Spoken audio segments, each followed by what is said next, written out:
नहमदुहु व नुसल्ली व नुसल्लिम अला रसूलिहिल करीम, अम्मा बाद, फ़अऊज़ु बिल्लाहि मिनश शैतानिर रजीम, बिस्मिल्लाहिर रहमानिर रहीम।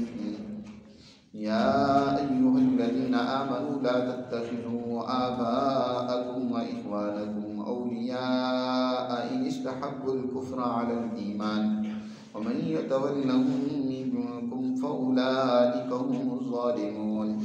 कुल इन कान आबाउकुम व अबनाउकुम व इख़वानुकुम व अज़वाजुकुम व अशीरतुकुम व अम्वालुन इक़्तरफ़्तुमूहा व तिजारतुन तख़शौना कसादहा व मसाकिनु तर्ज़ौनहा अहब्ब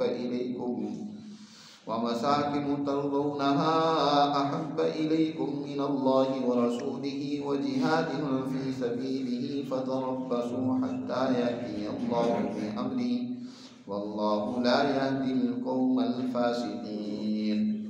सदक़ल्लाहुल अज़ीम।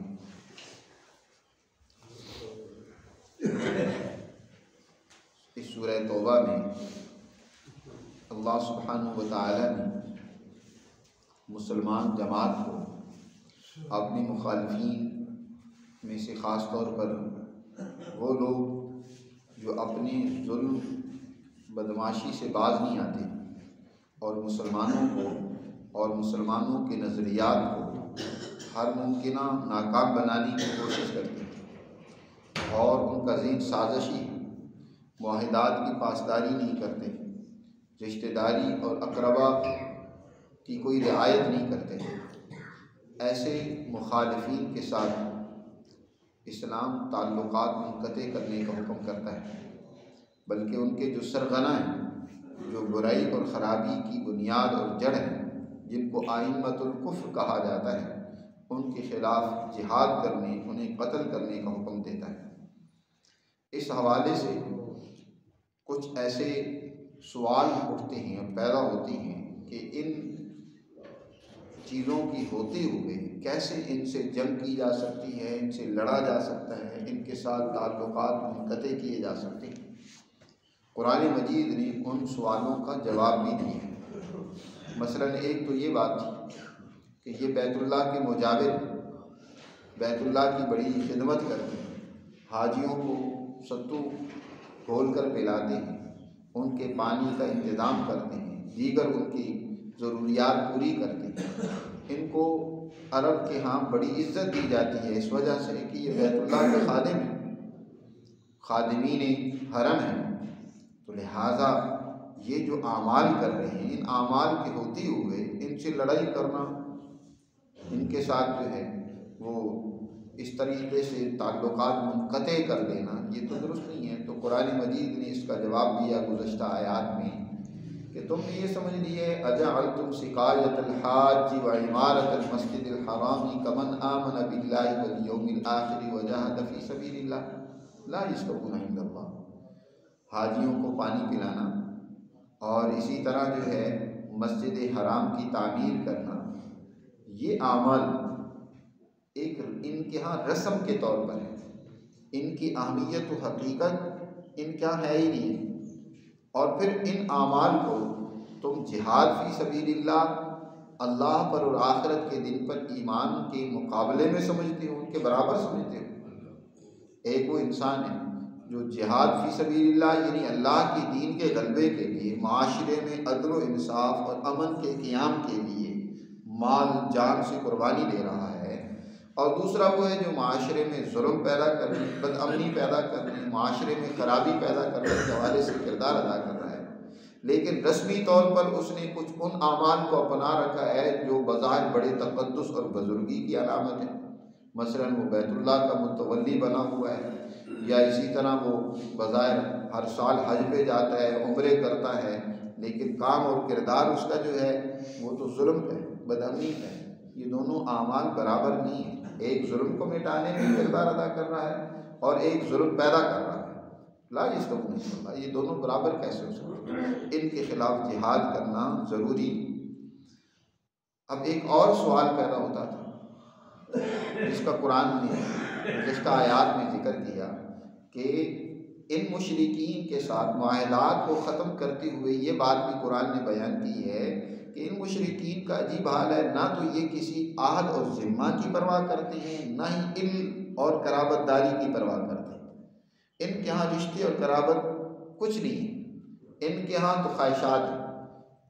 जो भी ख्वाहिशात के मुकाबले में आता है, चाहे कोई करीबी से करीबी रिश्तेदारी है, तो ये अपनी उन ख्वाहिशात को पूरा करना चाहते हैं और उन रिश्तेदारों के भी दुश्मन बन जाते हैं। जैसे कि नबी करीम सल्लल्लाहु अलैहि वसल्लम की जमात में जो अफराद शामिल थे, ज़्यादातर वही थे जो मक्का के उन सरदारों के अजीज़ और रिश्तेदार थे। पहले बारहा बात हुई है कि इधर सुहैल इब्न अमर दुश्मनों के साथ है और उनके दोनों बेटे हज़रत अब्दुल्ला, हज़रत अबू जहल मुसलमानों के साथ है। खुद अबू जहल, अबुल हकम, वो दुश्मनों का सरगना है, लेकिन उसका भाई हिशाम इब्न वलीद वो क्या है, वो मुसलमान है, उसका भाई मुसलमान है और ख़ुद वो जहालत का इर्तिकाब करता है। इस्लाम दुश्मनी, हुजूर सल्लल्लाहु अलैहि वसल्लम से दुश्मनी है और उनका भांजा उमर रज़ी अल्लाह ताला अन्हु मुसलमानों के साथ है जी। उतबा वो खुद क्या है, इधर सरदार है और दुश्मनों के सरगना है, लेकिन उधर उनका बेटा है हज़रत हुज़ैफा रज़ी अल्लाह ताला अन्हु, वो मुसलमानों के साथ है। तो ये इतने करीबी रिश्ते हैं, बेटा है, भाई है, भांजा है, भतीजे हैं, भाई हैं, लेकिन इनको इस चीज़ की कोई परवाह नहीं है, बल्कि इन्होंने लश्कर कुशी की है और बदर के मैदान में जाकर डेरा डाला है कि हम मुसलमानों को कुचल देना चाहते, ख़त्म कर देना चाहते। और यहाँ पर भी अपने उन्हीं बच्चों को बेड़ियों में बांध रखा है और अपने ग़ुलामों पर जुल्म व तशद्दुद करते हैं, अपनी उन अजीज़ों अकारिब पर तशद्दुद करते हैं, किसी रिश्ते का पास नहीं है इनको। तो अब क्या वजह हो सकती है कि इनके साथ मुआहदात को बाकी रखा है?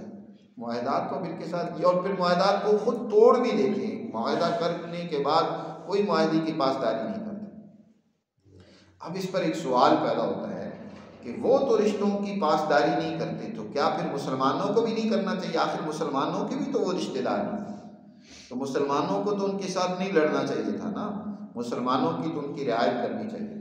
तो कुरान मजीद ने इन आयात मुबारका में इसका जवाब दिया है और कुरान ने वाज़ेह किया है कि देखो, असल मुसलमान के लिए उसका नज़रिया और फ़िक्र है, उसका दीन है।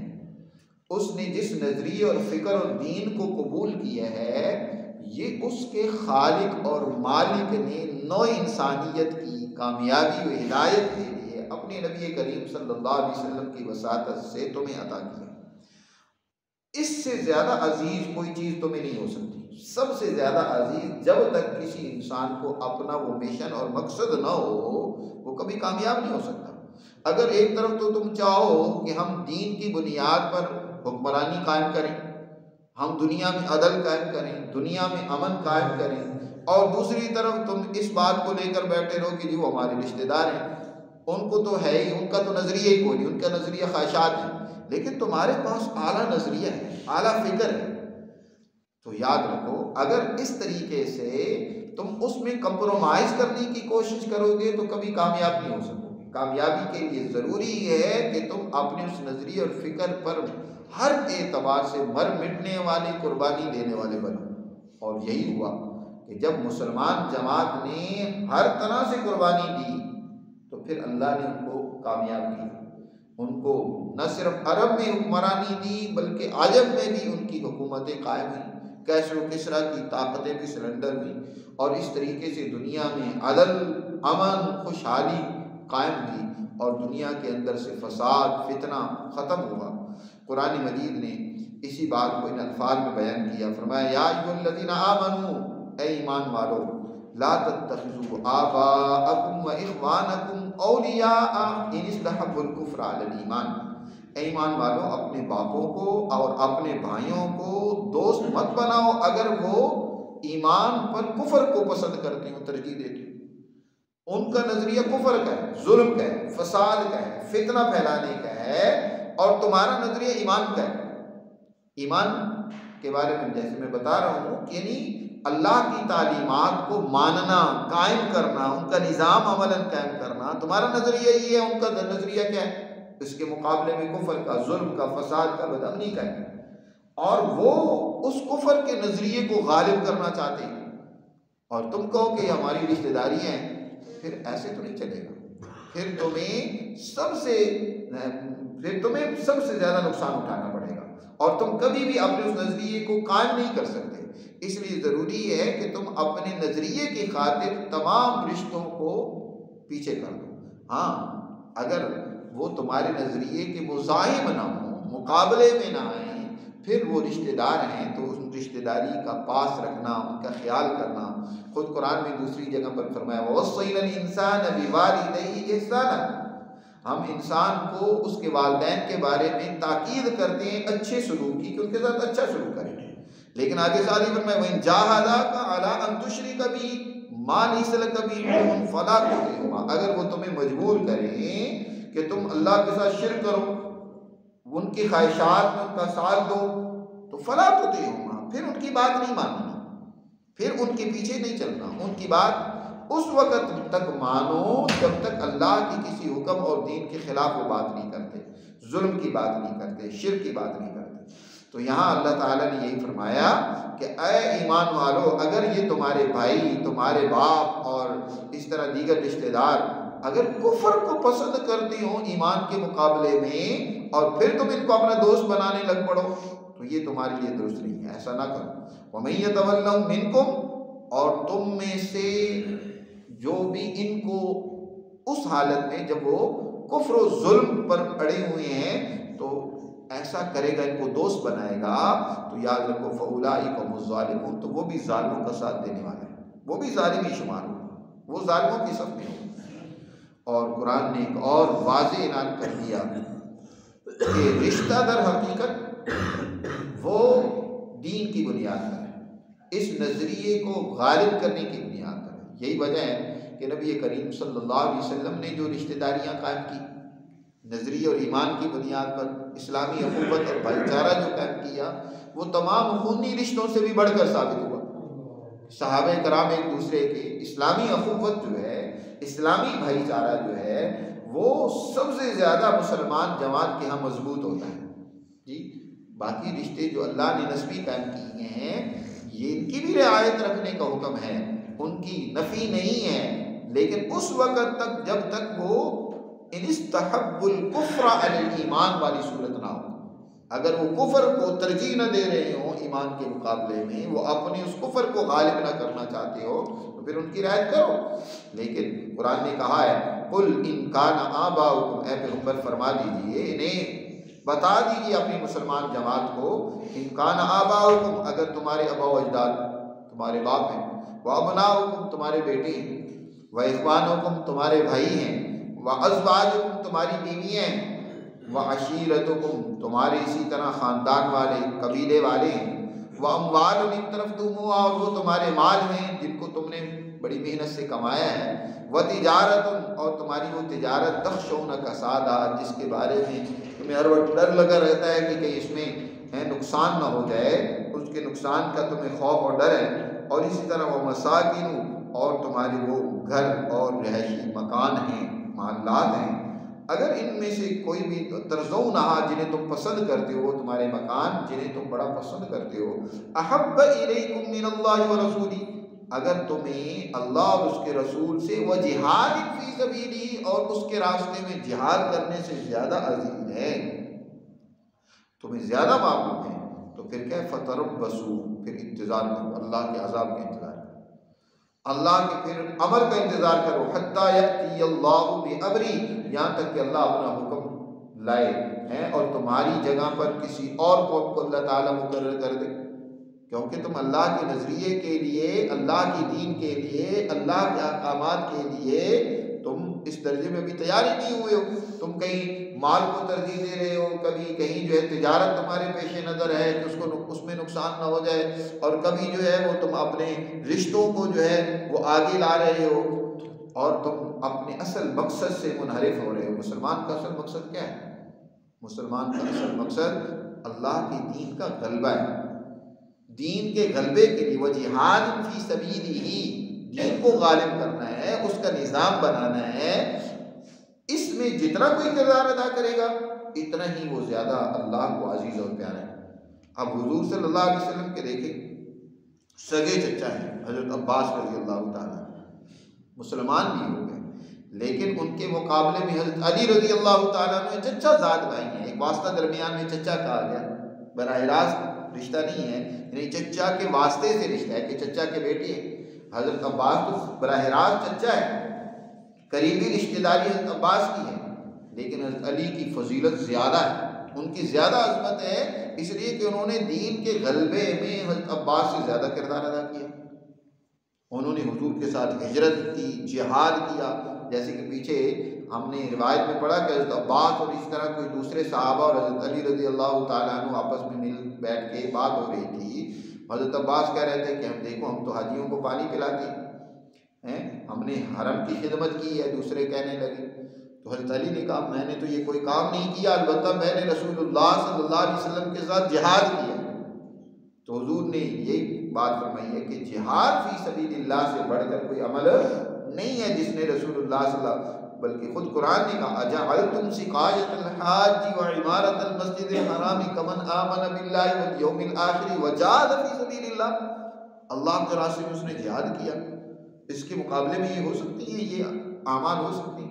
तो यहाँ भी फरमाया कि अगर तुम्हें ईमान बिल्लाह और ईमान बिल आखिरत और अल्लाह और उसके रसूल पर ईमान लाने और उनसे मोहब्बत का जो तकाज़ा है उसको पूरा करने और उसके दीन के गलबे के लिए जिहाद और जद्दोजहद करने से ये ज़्यादा चीज़ें अजीज़ हैं, तो फिर फतरब्बसू, इंतज़ार करो इस बात का कि अल्लाह अपना हुक्म तुम पर कोई नाजिल करे, यानी अपना अजाब तुम पर नाजिल करे।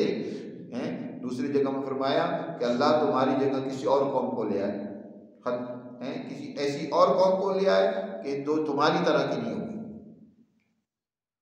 जो तुम्हारी तरह का किरदार नहीं रखेगी, तुम्हारी मिसल नहीं होगी, बल्कि वो अल्लाह के अहकामात को पूरा करने वाली होगी। यही हुआ कि जब मुसलमानों ने कमज़ोरी दिखलाई, अरबों ने कमज़ोरी दिखलाई, तो अल्लाह ताला ने उनके मुकाबले में किनको खड़ा कर दिया? तुर्कों को खड़ा कर दिया, ईरानियों को खड़ा कर दिया, कि उन्होंने दुनिया में दीन के गलबे के लिए किरदार अदा किया।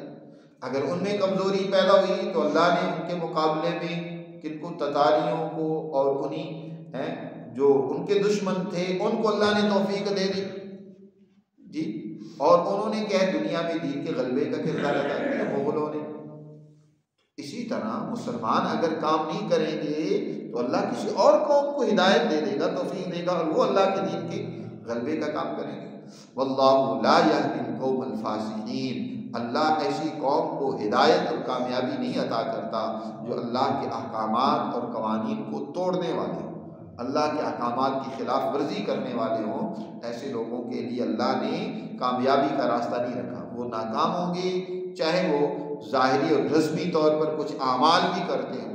जैसे आज मुसलमान रस्मी तौर पर आमाल तो कर रहे हैं, लेकिन दुनिया में जुल्म है, अपने मुल्कों में बदअमनी है, इंतशार है, अल्लाह का दीन कायम नहीं है, उसका निज़ाम नहीं है, अल्लाह के अहकामात को तोड़ा जा रहा है, तो फिर उसका नतीजा क्या होगा?